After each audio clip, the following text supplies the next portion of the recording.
Desa Suci bisa meneruskan kegiatan kami ini dengan baik. Seperti inilah saat peluncuran produk olahan dari biji karet ini sejumlah mahasiswa program PPK Ormawa Universitas Jember yang digelar di kantor Desa Suci, Kecamatan Panti, Sabtu siang.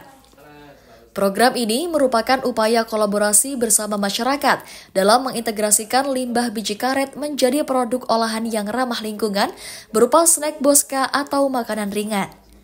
Ellen Behtaniah Pasaribu, Ketua Pelaksana PPK Ormawa UNEJ menyebut jika terobosan pengolahan biji karet sesuai dengan komoditas Desa Suci yang merupakan salah satu penghasil karet di Jember.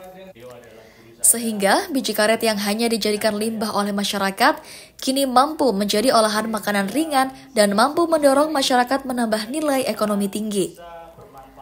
Meski pada setiap biji karet ini terdapat senyawa sianida, namun dengan proses penelitian dan riset akademik, mahasiswa berhasil menciptakan produk yang aman dikonsumsi. Karena yang sejauh ini yang kami lihat potensi di Desa Suci ini kebanyakan biji karet itu hanya dipergunakan sebagai limbah saja Bapak, tidak dijadikan apa-apa oleh warga. Nah, oleh karena itu kami berkeinginan untuk mengolah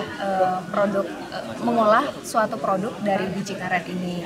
Nah, akhirnya kami bisa memiliki produk yang namanya keripik dari biji karet. Nah, untuk bahan bakunya sendiri itu kesulitan Bapak, dikarenakan biji karet ini termasuk produk yang hanya ada saat musiman, itu sekitaran bulan 5 sampai bulan 6, dikarenakan itu saat musim panen ya. Cuman kami sebenarnya ini mencari solusi yang terbaik dengan cara itu dengan menumpuk atau memanen biji karet itu saat waktu panen. Nah, nanti diolah dengan produk yang memiliki masa tahan yang lama, sekitaran 1 tahun. Jadi untuk kedepannya jika konsumen sewaktu-waktu mau, itu bisa dibuat lagi Bapak, dikonsumsi.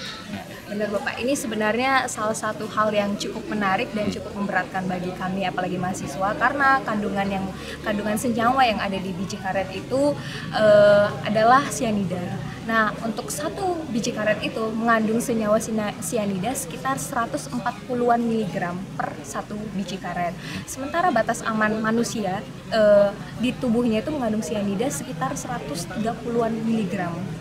Nah, itu bisa menjadi kami itu agak maju mundur dalam proses pengolahannya. Namun mengapa kami akhirnya bisa memproses biji karet ini dengan baik, yaitu melalui proses yang cukup lama dan cukup berat, itu sampai sekitaran 3 harian. Dimulai dari proses namanya itu perebusan, lalu perebusan, perendaman, dan perendaman itu berhari-hari melakukan pergantian air, lalu namanya proses pengovenan, blender, dan penambahan produk-produk lain seperti tepung, perasa lain juga, dan akhirnya bisa kami goreng dan bisa kami nikmati sampai sekarang.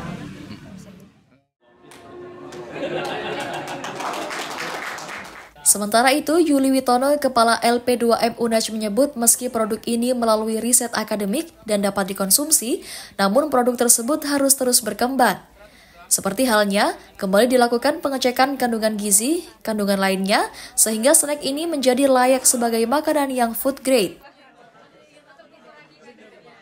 Ini saya kira capaian yang sangat realistis, konkret ya, dan solutif ya, dari karya dari mahasiswa di bawah pembimbingan dosen ya, yang memang juga punya kompetensi, tentu atas dukungan universitas. Di sini ada Pak Warek 3 yang hadir di sini sebagai bentuk nyata ya dukungan terhadap kegiatan PPK Ormawa.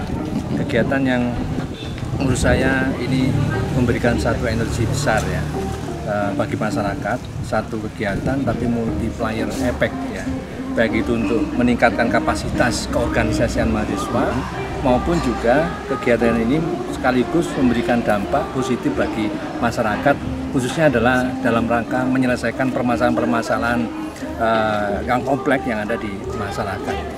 Ya, tentu ini kan masih awalan ya. Awalan saya kira dari mahasiswa meng-create teknologi ini tentu juga atas dasar referensi.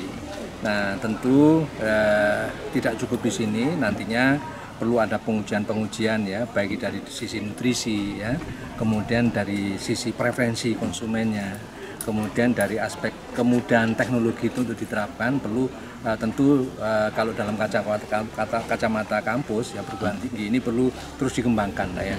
Jadi setidaknya masyarakat sudah diberikan satu informasi ya, informasi oh ternyata biji karet ini tidak sekedar barang yang terbuang, tapi ternyata bisa digunakan untuk ini dan itu. Tapi sekali lagi perlu terus dikembangkan ya, tidak berhenti di sini saja ya.